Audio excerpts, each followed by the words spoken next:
So these kinds of problems are called three-step linear equations, and it's because it typically takes 3 steps to solve them.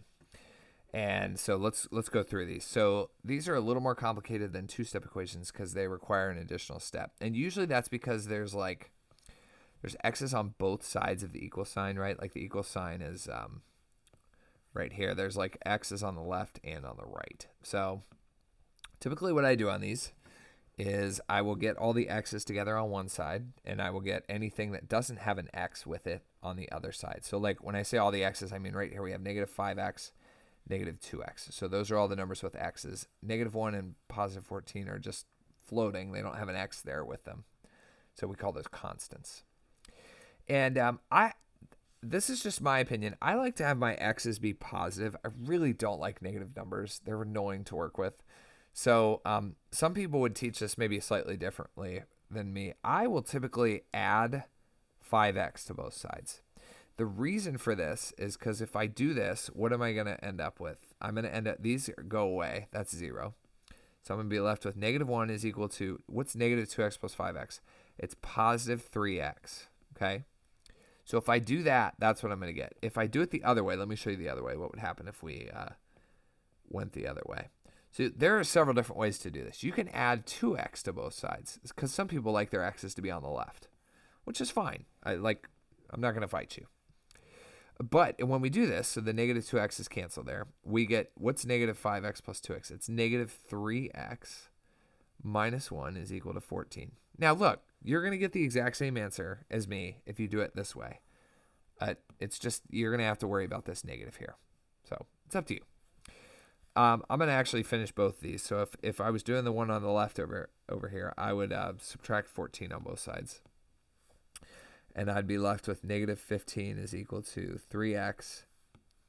And then since the 3 is multiplying the x, we're going to do the opposite to get the x by itself. We're going to divide by 3. So we got negative 5 is equal to x. Okay? So that's one way to do it. The other way, if you come over here, is we can add 1 to both sides. And when we do that, we're left with negative 3x is equal to 15. And then we're going to divide by negative 3. Don't add 3. This 3 is not subtracting. It's multiplying the x. So we're going to divide by negative 3 on both sides. When you do this, the negative 3's cancel, and you're left with x is equal to negative 5. You get the same answer either way, but I tend to prefer this where I have positive x's, but you can do it either way. Okay? All right, how about this one? So I needed to subtract an x here at this point, right? So we have 3x here and 1x here. So I'm not going to be adding x's. I'm going to be subtracting x's. Again, if I want to end up with positive x's, this is just my opinion, I like to subtract the x here because then when I do that, I'm going to be left with negative 10 on the left side. Whoop, sorry, didn't mean to erase that. That cancels. 3x minus x is 2x, and then minus 12. See how we have positive 2x here? If you do it the other way and you subtract 3x from both sides, you're going to be left with negative x's. Again, not the end of the world, but I like to avoid negatives if I can. So now our goal is to get x by itself. So we're looking over here where the x is, and we've got two problems. We've got negative 12, positive 2. So we're going to add the 12 to both sides. Negative 10 plus 12 would give you positive 2 is equal to 2x. Negative 12 plus 12 is 0. And then we'll divide by 2 on both sides. So we'll get 1. 2 divided by 2 is 1 is equal to x. That's how you do that one. Okay? All right. Last one here. So how about this one? So we got 4x minus 8 is equal to 7x minus 2. I'm going to subtract 4x from both sides so that I end with positive 3x over there. So 4x minus 4x is 0. So I'm left with negative 8 is equal to 3x minus 2.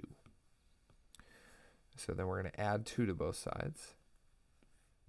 Negative 8 plus 2 is negative 6, and that's equal to 3x.